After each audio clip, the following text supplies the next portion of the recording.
Welcome back to What Arty Noobs with General Disturbance. This is the S-51. It's a Tier 7 Soviet SPG and it's located on the south spawn of Murovanka. And it's under the command of UKSkaface.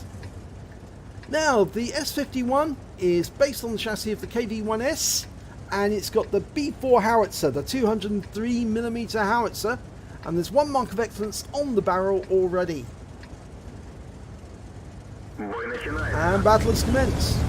Now the problem with the B4 howitzer is that you only carry a very small amount of ammo. In fact, you only have 12 rounds to play with. But the good thing is that the footprint from this Arty is so big that it's very easy to take out two tanks with one shot if they've both already got damage. What it does mean though is that you have to be very careful and precise with your shots as well, and that's difficult because the S-51 has a very narrow arc of fire. Now you see those things on the back of the S-51?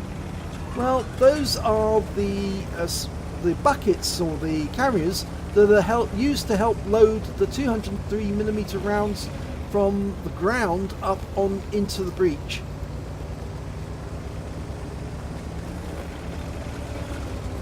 The B4 howitzer was so powerful and the chassis was so weak that every time they fired the gun it would literally shake this Arty to pieces, and that's why this Arty was never put into production.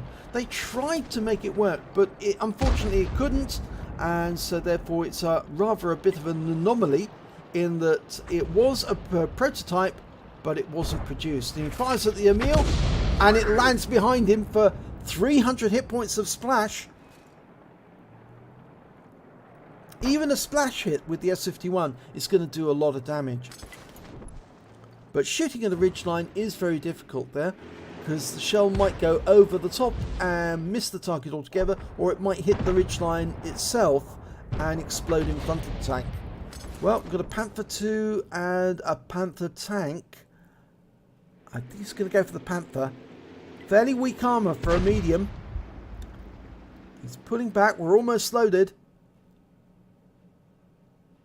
But it's got that narrow arc of fire to contend with. He might get reticule bloom. Yes, he did. He had to move the vehicle there. And when he moved the vehicle, he got massive reticule bloom. You see, when you've got a narrow arc of fire like this, it means in order to aim at targets that are moving outside the field of fire, the whole vehicle has to turn. And when the whole vehicle turns, all the aiming that you've done has been spoiled. He fires at the Panther. Well, only 20 hit points to splash. The shell landed some distance away from the Panther, but that shell hit the target. That was from the school bus, and he did pick up some stun assist because he did stun the Panther. There's the Panther 2 that we saw earlier. He's moved all the way over to the west side of the map. And it appears that we've actually managed to conquer the Magic Forest, but there's still some enemy tanks over there. There's a Spic over there. And there's a Jagdtiger 88. Can we get shots on him? Oh, the Emil's there too. Dialing in. Fires around in. Oh! All it does is stun the Emil because it landed on the ridgeline in front of them. Oh, but he is picking up some stun assist, I'm sure of that. Yes, he is. 357 hit points from that shot. There are two other Artys on his team. As I said before, there's the school bus, the Su-14-2, and the M53, M55.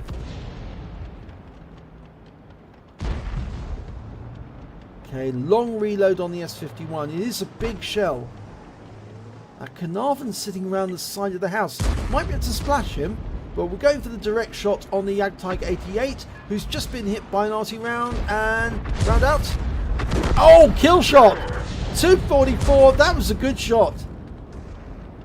The splash was enough to take him out. Didn't need a direct hit there. Now that Emil's in defilade, we can't hit him. We can probably splash the Carnarvon, and UKSkaface has gone to the overhead view to see exactly how close to the edge the Carnarvon is.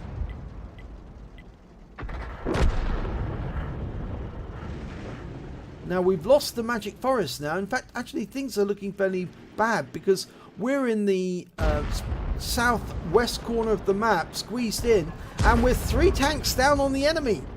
3 tanks down, 3 versus 6. And that's a good hit on the Emil too, 274.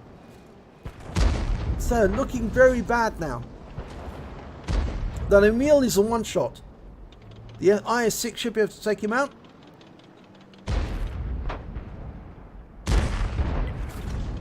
Oh, it's the Arty instead. The M53, M55 gets him. The Carnarvon's come around the corner. He's by the side of that house. We're still reloading and dialing in. I think Carnarvon just got a kill on the 45 TP. Now we're still not loaded. We don't know if the Carnarvon's still there.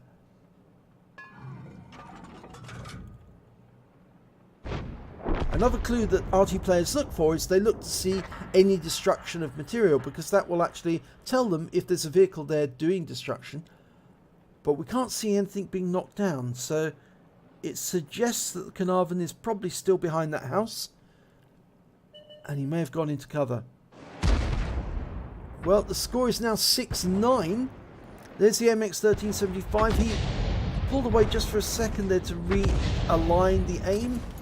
Dialing in, and unfortunately we have to pull away because the MX-1375 went below the ridgeline. Going after the Carnarvon. Yes, he is behind the house. So we were right. Dialing in, going to try and splash him. Round out. And it does, it works. 284 hit points of damage there.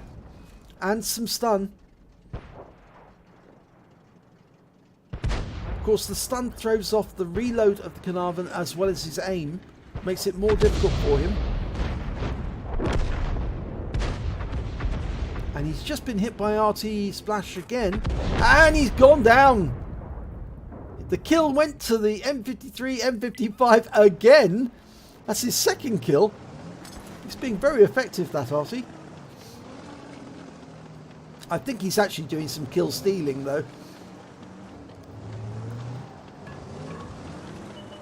And there's the Spic and a T-34 2GFP. Oh, well, some splash. 151 hit points. Got 5 rounds of ammo left. The T-34 2GFT gets hit by another Arty round after that. And the IS-6 is moving up. And he narrowly misses an enemy Arty. Ouch, that one hurt. That one was the enemy Arty, or one of them. And he's now badly damaged. He's now one shot. And the T-34 2GFT takes a round from one of the guys. And the Spic's coming in for the kill shot. And he's got it. The IS-6 is killed. And that means now it is just the IKV-90 and 3 Artys. Again, 7 enemy, no scratch. 6 enemy. We just killed the T-34 2GFT. And that's helped equalise the scores a little better. So it's 4 versus 6. And there's the Spic sitting up on top of that ridgeline. We're not even halfway loaded yet, so we can't hit him. The enemy team has a Scorpion G, a Tiger 1, a Spic, and 3 Arty. The Batchat 155-55, the M40, M43, and a GW Panther. The Spic just took a big round from the IKV. We're lining him up for a shot. He's been tracked. And the M53, M55 kill steals again. Takes the Spic out of the game. That's his 3rd kill. Okay, there's the Scorpion G. It's been spotted. Realigning the aim. Trying to get him. Oh, a good shot. 506 hit points. And he's killed by the IKV. And that really helps because that has now equalised the scores. And look at that, Arty round came in directly after he moved away, after he knocked down the tree. So the enemy Arty were looking for where his location. And we're moving forward whilst reloading, which of course you wouldn't do in real life because it's actually quite a complex process that takes some time. But it looks to me like UKSkaface is going to try and shotgun the enemy, or at least try and get close to them before he shoots them.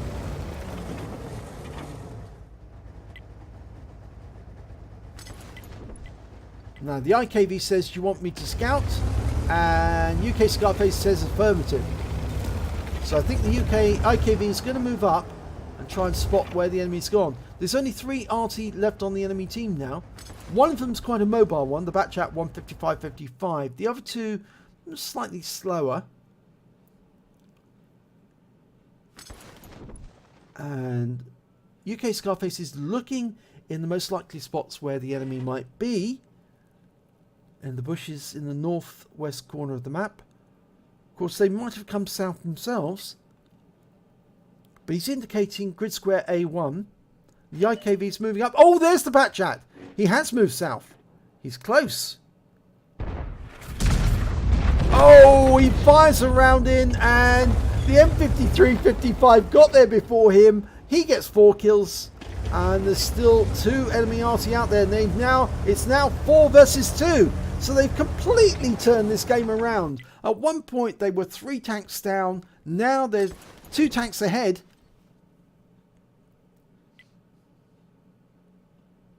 It's turning defeat into victory. And there's the M40. We're not loaded. And he's stunned the IKV. No, he didn't. But the IKV's going in for the kill. Oh! That was the M53-55 again. 5th kill for him. And the IKV was just stunned. So that may mean that the GW Panther is nearby.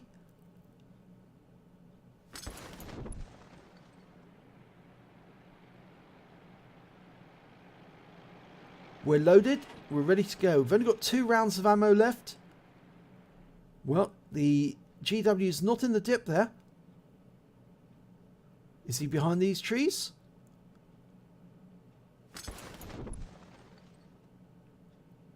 The IKV's coming up, so it doesn't look as if he's there either.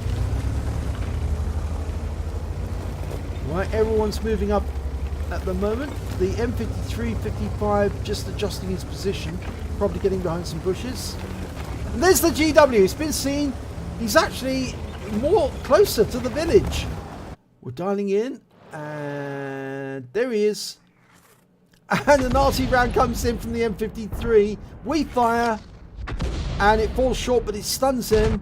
And he then gets taken out by the IKV, and that's a victory. 1 shell left in the magazine. I bet they're pleased about winning that one. So let's have a look at the end of battle stats. It's an ace tanker for UKSkaface in the S-51. He also picked up a Bruiser medal for getting at least 5 critical hits. He got 14 in that battle, but no other medals, I'm afraid. So let's have a look at the win 8. That was 3001, Super Unicum standard. So let's have a look at team score. Well, he didn't get the highest damage. Unfortunately, the highest damage went to the Scorpion G on the enemy team, 2,441, but he didn't get the high caliber, so it probably wasn't 20% of the enemy hit points. The M40, M43 on the enemy team actually managed to end up with the Confederate. He managed to get 2,288, and the highest score on our team was the SU-14-2, managed 2,294. UKSkaface came in behind with 1,994 hit points of damage. When it came to kills, it was the M53-55 who was just 1 short of getting a Top Gun there with 5 kills. He did do a huge amount of damage to the GW Panther with that last shot, but it just wasn't enough to get the Top Gun. But obviously he must be a very top player in order to get so many kills. Coma 12, so I watch out for him because he looks like he's very, very good. Then, obviously, we've got a whole bunch of tanks with 2 kills, including UKSkaface. And when it comes to base XP, it was UKSkaface in his Tier 7 tank in a Tier 9 game. He managed to get 1,167 base experience points. And the next high score was the IKV-90 with 1,004. And then the IS-6 with 907. Now, UKSkaface only managed to fire 11 rounds during that battle. He had 12 in the magazine, but he only got time for 11. He got 1 direct hit, 1 penetration, but 9 splash, and did 1,994 hit points of damage, of which 1,488 was at more than 300 meters. He damaged 6 of the enemy, killed 2 of them, and he did stun assistance of 2,255 hit points off 8 stuns, and that's why he's got the ace tanker. You see, it's a high amount of damage here and a high amount of stun here, and that's why he's earned extra XP in a higher tier battle. He earned 58,307 credits and picked up a personal reserves bonus of 29,153 as well, meaning his grand total came to 87,460 credits overall. And after ammunition resupply, and the ammunition is expensive, he actually ended up with 66,450 credits to take away. He received 1,750 XP, times 2 for the first victory, took an extra 875 from personal reserve, which is a 50%, I think, and that meant he took away 4,376 experience points for the game. And so, yes, as he says, unexpected ace from a game that seemed lost. Well, it was all but lost because they were 3 tanks down for most of the game, but they still managed to pull it out of the hat because they had some really good Arty on their team, especially that M5355, who managed to turn the tables on the enemy. And of course, with the help of UKSkaface's hit on that Scorpion G, their highest scorer, he certainly managed to wound him so that the IKV could kill him. And so that really made a difference to the game. So if you enjoyed this replay, please give it a like and do subscribe to our channel, and hopefully it'll be your replay that I'll be featuring in the next video.